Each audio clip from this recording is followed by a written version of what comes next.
The once mighty Assyrian Empire was now waning in power, and the Babylonians were rapidly filling the political vacuum.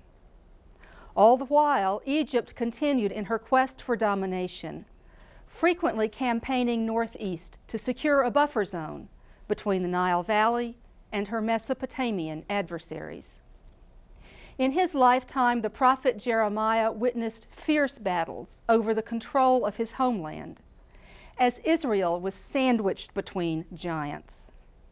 The disaster that seemed imminent was rapidly approaching, and it came with full force during the reign of King Zedekiah, the last descendant of David to sit upon Jerusalem's throne.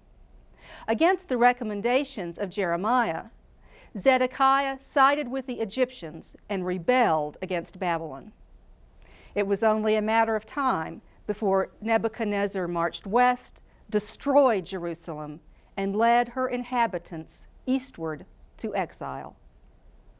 Archaeology, as Dr. James Fleming will soon point out, has shown that the inhabitants of Israel after the exile adhered to Jeremiah's warning against the worship of foreign gods. Now Dr. Fleming discusses with Bishop Richard B. Wilkie the rise and fall of empires. Jim, this seems to be a good time in our study to stop and do an overview.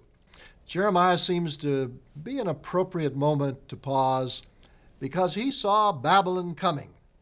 Could you, with great sweeping strokes, describe the rise and fall of the empires from the time of David and Solomon, when the temple was first built, down to the destruction of the first temple? Well, David marks the beginning of the millennium, 1000 BC. That kingdom which Solomon controlled was the largest in Israelite history. It went beyond Damascus in the north, all the way to the Arabian desert to the east, down to the Gulf of Aqaba in the south, the brook of Egypt to the west. But even then, we need to remember there's pockets of enemies surrounding the Israelites. The immediate neighbors were from clockwise. We have on the north, of course, the Phoenicians, then the Ammonites, the Moabites, in the south, the Edomites, the Philistines on the west.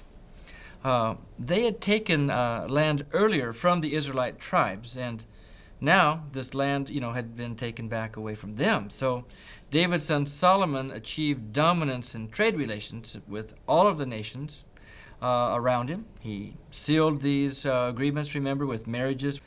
These wives brought their pagan courtesans and priests with them to Jerusalem. Remember, this was to the dismay of the prophets. Jerusalem now had many different cultic shrines in its environs. In times of religious apostasy, these high places proved a powerful temptation for the Hebrews. According to the prophets, Israel could survive only with a steadfast loyalty to God and to God alone. Unity, justice, compassion, these were essential in their eyes. So when Solomon violated the covenant with foreign gods and oppressive behavior, he really set the stage for the tragic division of Israel into the north and the south, which followed. Yes, this disunity would cost the country its very life. As soon as civil war broke out between Israel, remember Jeroboam, and Judah, Rehoboam, this was 931 to 926 BC, then Damascus, and then Edom revolted. Do you remember next? Pharaoh Shishak of Egypt attacked Judah. He tried to break the Israelite trade monopoly, exacted a heavy tribute. Remember, that's a nice word for ransom. From Rehoboam of Judah. The land of Israel was very important. It's very strategic as well as economically important. I know it's been called the land between. It was trampled on by, I think, all the armies of history. To help us understand what happens after the division of the kingdom around 900 BC. Okay. In the 800s, we have the powerful house of Omri, and it moved the northern capital from Tirzah to the northwest. You can view Phoenicia. This is the northern kingdom. Yes, and Phoenicia means your eye is toward Baal. King Ahab, remember, the son of Omri, marries Jezebel. who unfortunately had 450 prophets of Baal in her baggage. Elijah had something to say about that. Right. Ahab also fought Aram of Damascus, and he was able to hold all of Transjordan. Ahab was quite a builder. In the Old Testament, he was, you might say, an equivalent of Herod the Great in the New Testament. We're finding Ahab's building projects and excavations all over Israel. He even was able to contribute 2,000 chariots and a 10,000 army to help the Egyptians who wanted to have a battle against the rising Assyrians at Karkar, 853 BC. But at the end of Ahab's reign, he lost some of his kingdom to Damascus, also some to Moab. These military failures is important for us to realize. It makes people reevaluate their gods. If you have a defeat, you wonder whether your gods have any still power. protecting you. Of course, this was Baal. And Baal didn't protect you. So the subsequent king, Jehu, was able to destroy all of Ahab's Baal system that he'd brought in.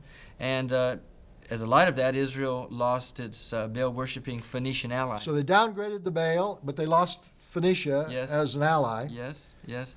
Judah will have also become an ally of Assyria as well. And Israel is going to find itself very vulnerable. In terms of world politics, it seemed politically wise for Judah to distance itself from Israel at this time. Now, during the last third of the 8th century, the Assyrian military power was really increasing. Military conquest became a way of life for the Assyrians. They were a brutal people. They amassed a huge, how big an army? Generally 100,000, but it could be 200,000. And they could obtain just about any military objective. It wasn't about the first really military-based empire in the world? Yes, it was. Yes. The first campaign in 733 was against the northern tribes, the most northern tribes of Israel. Yes. They're the tribes of Naphtali and Zebulun. They might be the reference for that famous text we all know from Handel's Messiah in Isaiah 9:2. These people saw and walked in a terrible darkness and were most deserving of a great light. The very next year, Tiglath-Pileser III. That's the one they call Pul. Yes. But he took Damascus. Subsequent Syrian kings take credit for that terrible 3-year siege, famine, and fall of Samaria. Remember, that's 724 to 721 BC. That was the end, really, of the northern kingdom. Of the northern kingdom. So now Judah's alone. During the reign of King Hezekiah, Judah stops paying tribute to Assyria. The Syrians had a very simple foreign policy: extort as much as you can, keep the vassal nations in constant fear of Assyrian invasion. But, of course, Judah, not Jerusalem, will be decimated by Sennacherib in his invasion in 701. And this trauma probably facilitated Hezekiah being followed by the bad king Manasseh.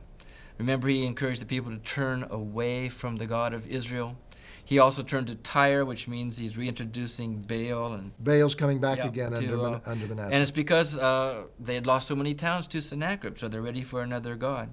Ancient battles were not just contests between armies, were they? No, they are actually battles between the gods of the respective peoples as well. The Assyrian god of war is Nergal. He's mentioned in 2 Kings 1730. This is one of the shrines built in Samaria after the Assyrians occupy it. A major god of war in Canaan is Resheph. This god is a dual god of war and plague. Plagues followed wars. Do you remember that Manasseh restored the cults on the southern extension of the Mount of Olives, called the Hill of Corruption? The Mount of Olives. I'd forgotten. The Mount of Olives was called the Hill of Corruption. Because of the high places. These cultic places were built. When Solomon built them, Israelites were not worshiping there.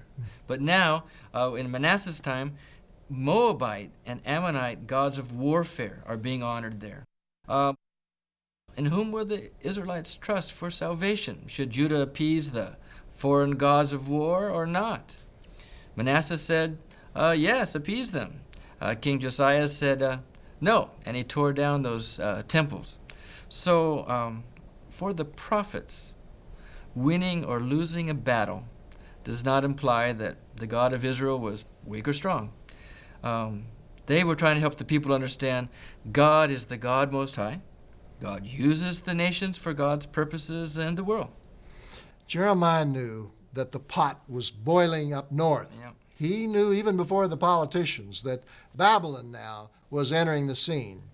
And even though he paused during the reign of Josiah, hoping for a revitalization, a spiritual reappraisal, he quickly realized the reforms were superficial. Then when Josiah was killed and the Egyptians imposed a heavy tribute on Jerusalem, then he began his prophecy again. And now came the Babylonians. Right. The Babylonians defeated Pharaoh at Carchemish in 605. And then Nebuchadnezzar conquered the Philistines and the Syrians. And the end finally came to Jerusalem, the temple, and the city, just as Jeremiah had foretold. The temple was burned to the ground. The leaders were taken into Babylonian captivity. Jeremiah had cautioned that there was not going to be any peace in a country that had played loose and fast with the gods and forgot the Mosaic covenant. Jim, can we spot anything from archaeological finds to show the Hebrews learned anything from this experience? Well, the biblical texts say that there was national introspection by the waters of Babylon, where the people wept, torn from their land. It's probably impossible to imagine what the destruction of Jerusalem was like for the people. The captivity cured the Israelites of idolatry. Images to the pagan deities of Israel's neighboring countries are found, even in Judah, permeating the strata before the captivity. But we do not find idols in the strata of the return. None at all. While they are uprooted and torn from their land, the Israelites discerned what could be called a reversal of fortune, spirituality, that affirmed that God could still bless and be present even during tragedy. We can find this spirituality in Isaiah 40, 29 to 31, where remember God gives strength to the weary, the powerless, and though you walk, you'll not faint. This is the spirituality of many of the Jews from the time of their return from captivity. Thank you, Jim. That was a great sweep of history, and we're very grateful.